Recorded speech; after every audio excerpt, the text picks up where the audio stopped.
Hello, my name is Alasholu Akorede. I'm the director and the scriptwriter for the short film, and it's actually a timely story, right? Because of the prevalence of financial fraud and financial crime, cyber crimes that we get around, and we hear news about even in current times. As regards to production, we actually had to make do with a whole lot of our thinking. Why? Because we didn't have as much gears. We didn't have the luxury of getting very fancy locations. At first, sound was a bit challenging, but we had to really make it work for ourselves. We've always used other mics. We've used a series of mics for our shooting. Even the studio used a series of mics.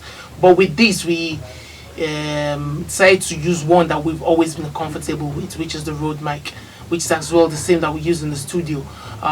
For this shoot, we used the RØDE NTG3, and it was easy for it gave us pristine clear sound. We didn't have any issues with connectivity with the Zoom recorder that we were using.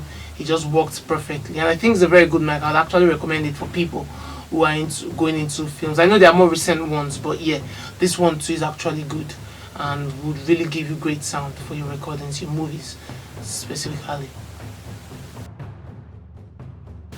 So we worked with the four-man crew.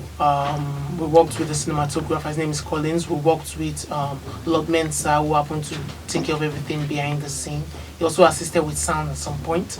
We worked with T-Base, who assisted with the sound. He did the mix and mastering of the sound as well. He also helped us with recording the sound.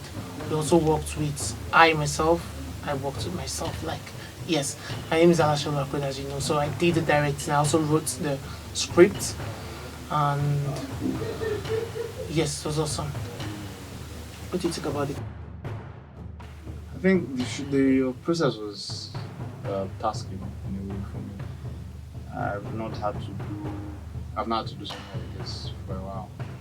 So like this was, and then the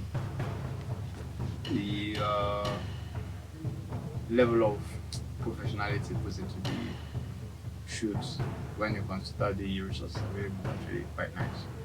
The story can be expanded to, because there's a lot you can still do. There are dimensions that we haven't explored yet. There are so many connections. For example, personally, I'm interested to know the connection between Tools and the EFCC official. I want to know how James got into that position and what he did after that. I really want to know what happens.